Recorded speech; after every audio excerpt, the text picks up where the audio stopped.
మహిళా కాంగ్రెస్ సోదరుమణులందరికీ నమస్కారం. ఈ ఇప్పుడు ఇందాక ఎన్టీవీలో ఇది ప్లే అయింది. సో గత కొద్ది కాలంగా ఎన్ఎస్యుఐ అధ్యక్షుడు 6 ఏళ్ళు ఉండొచ్చు, మహిళా కాంగ్రెస్ అధ్యక్షురాలు 6 ఏళ్ళు ఉండొచ్చు, యూత్ కాంగ్రెస్ అధ్యక్షుడు 5 ఏళ్ళు ఉండొచ్చు. వాళ్ళ పదవి కాలాలు అందరి పొడిగించవచ్చు, వాళ్ళకి ఏ పదవులన్నా ఇవ్వచ్చు. వెంకట బలమురు కూడా ఓడిపోయింది కదా, మరి మొన్న దాంట్లో నేను ఓడిపోయినందుకు మరి ఎవరికి పదవులు ఇవ్వద్దు.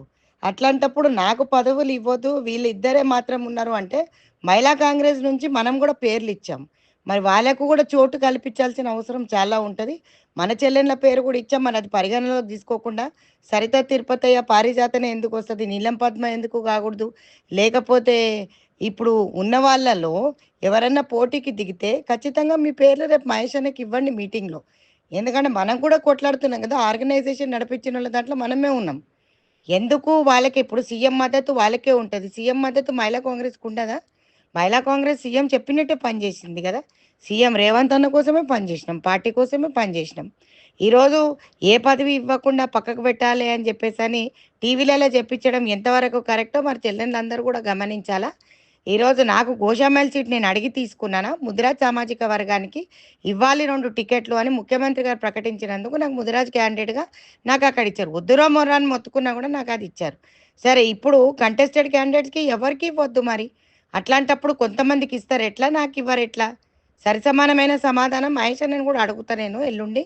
ఎందుకంటే ఇట్లాంటి ఆఫ్ ద రికార్డులు ఇచ్చేవారు మరి నేను ఆన్ ద రికార్డుకు రావాల్సి వస్తుంది. మరి ఆన్ ద రికార్డు మాట్లాడే అవకాశం నాకు కల్పియొద్దు అని నేను కోరుకున్నాను. ముఖ్యమంత్రి గారు కూడా అదే అన్నారు, అన్న మాటకు గౌరవించి నేను ఏ ప్రెస్ వాళ్ళతో మాట్లాడతలేను. సో మరి ఇప్పుడు ఇప్పుడు వాళ్ళు ఈ విధంగా లీకులు ఇస్తే అనుబంధ సంఘాలలో టికెట్ ఇస్తున్నారు. నేను అడుగుతున్నాను మా అధ్యక్షురాలని, ఖచ్చితంగా అడుగుతా, పోరాటం చేసినా అడుగుతా, కేసులు పెట్టారు అడుగుతా.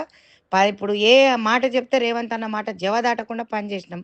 అడగడం మన సత్తు, ఇస్తారా ఇవ్వరా అది సెకండరీ ఇష్యూ. కానీ నాకు సముచిత స్థానం, నా పదవీ కాలం 3 ఏళ్ళు అని చెప్పి నిర్ణయిస్తున్నారు. మరి వాళ్ళ పదవీ కాలం 6 ఏళ్ళు 7 ఏళ్ళు ఎట్లా నిర్ణయించినారు? మరి దానికి కూడా మహేష్ అన్న సమాధానం చెప్పాలా. సో చెల్లెళ్ళందరూ గమనించాలి, ఇక్కడ మనం పక్కకు పెట్టే వ్యూహం నడుస్తుంది కాబట్టి ఖచ్చితంగా అందరం ఏకతాటి మీద ఉండాల్సిందిగా కోరుతున్నాను. అందరం కలిసే కొట్లాడితే అందరం పోయి సీఎం గారి దగ్గర కూడా మాట్లాడదాం, రేవంత్ అన్న దగ్గర కూడా మాట్లాడదాం. అందరి చెల్లెళ్ళే రేవంత్ అన్నకి, ఒక చెల్లె ఎక్కువ ఒక చెల్లె తక్కువ, బీఆర్ఎస్ నుంచి వచ్చిన చెల్లెళ్ళు ఎక్కువ, కాంగ్రెస్ చెల్లెళ్ళు తక్కువ అనేది ఏమీ లేదు. మేము మన అందరికీ సముచిత స్థానం ఇవ్వాల్సిందే. మరి ఇప్పుడు ఎన్టీవీలో వచ్చింది, ఇది వైరల్ అవుతుంది. సరే, దీనికి నేను సమాధానం ఎల్లుండి చెప్తా. 21 తారీఖున 11 గంటలకు మన మీటింగ్ అయితే ఎక్స్టెండెడ్ ఎగ్జిక్యూటివ్ మీటింగ్, మంత్రులందరూ కూడా డీసీసీలందరూ కూడా రావడం జరుగుతుంది. చెల్లెళ్ళందరికీ ఒక గమనిక, ఎవరెవరు రావాలనుకుంటున్నారో అందరు రండి. కాకపోతే ఈ మీటింగ్ అయిపోయిన తర్వాత మనం అందరం కలిసి మంత్రులకు అందరికీ విజ్ఞప్తి చేసుకుందాం, వేడుకుందాం. సరే, మనతో మరి ఇది ఏ విధంగా జరుగుతుంది, ఎందుకు జరుగుతుంది అనేది అందరు మంత్రివర్యులు వస్తారు కాబట్టి మనం మాట్లాడుకునే అవకాశము కావాలంటే కొంచెం ఓపికగా కూర్చొని ఆ రోజు తాడో పేడో తేల్చుకుందాం. మనకి ఇస్తారా ఇయ్యారా, ఇంట్లో కూర్చోమంటారా పని చేయమంటారా? ఇప్పుడు ఇందిరమ్మ రాజ్యం అంటారు, ఈరోజు 1,00,000 మందితోటి మెంబర్షిప్ పెట్టి 1,00,000 మందితోటి ఈరోజు సభ జరిగింది బ్రహ్మాండంగా. మన అందరికీ పెద్దపీట వేస్తున్నారు, మన మహిళా కాంగ్రెస్ వాళ్ళకి వేస్తారా లేదా ఒకసారి అందరు అన్నలను అడుక్కుందాం. నాకు సంవత్సరం అంటే డిసెంబర్ 3కి అయిపోతుంది. ఇప్పుడు నిన్న మన చెల్లెకు వెన్నెలకు కూడా ఇచ్చారు, సంతోషపడ్డాం. తన పోటీ చేయలేదా వెన్నెల? పోటీ చేసింది కదా.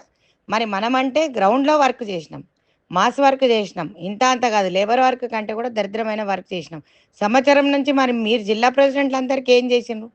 దానికి కూడా సమాధానం చెప్పాలి పిసిసి అధ్యక్షుడు. గతంలో ఇప్పుడు మనం ఎంతమంది ఉన్నామో అంతమంది పని చేసాం. పని చేసినప్పుడు ప్రతి ఒక్కరికి మనం 30 మంది లిస్ట్ ఇచ్చాం, అందులో ఒక్కరికంటే ఒక్కరికి కూడా వేయకపోవడం శోచనీయం. సో ఇది కూడా మనం అడగాల్సిన అవసరం ఉంటుంది కాబట్టి సరే, అధ్యక్షురాలిని పక్కకు పెట్టండి. మరి మీకు అంటే రేపొద్దున నేను చెప్పినా కదా, మీకు న్యాయం చేయకపోతే నేను దేనికైనా కూడా వెనకాడనని చెప్పిన, నేను ప్రాణత్యాగం కూడా చేస్తానని చెప్పడం జరిగింది మహేష్ అన్నకి. అందుకనేసే ఈ లీక్ ఇచ్చినట్టున్నారు. సో నా పదవీ కాలం ముగిసింది అని అంటే పదవీ కాలంలో పనిచేసిన వాళ్ళకి సముచిత స్థానం ఇవ్వాలి కదా. మరి ఇప్పుడు 2 స్థానాలు 3 స్థానాలకు ఒకరు కానీ మొన్న మన తమ్ముడు బలమూరు వెంకట్కి ఎమ్మెల్సీ వచ్చే వరకు కూడా ఎన్ఎస్యుఐ ప్రెసిడెంట్ రెండిట్లో కంటిన్యూ అయినాడు. మరి 7 ఏళ్ల పదవీ కాలం చేయలేదా తమ్ముడు? నేను అన్నానా ఆ విధంగా? సో మరి ప్రక్షాళన చేసేటప్పుడు ఇది మాట్లాడాల్సిందిగా కోరుతున్నాం. సో ప్రతి ఒక్కరు కూడా ఆచితూచి మాట్లాడండి, గొడవ వద్దు మనకి. మనం మన మన హక్కు. నారీ న్యాయం అంటున్నాడు, ఓబీసీకి రాహుల్ గాంధీ గారు పెద్దపీట వేస్తానంటున్నారు. సో మనకు సముచిత న్యాయం దొరికే వరకు మనం కొట్లాడదాం. Thank you.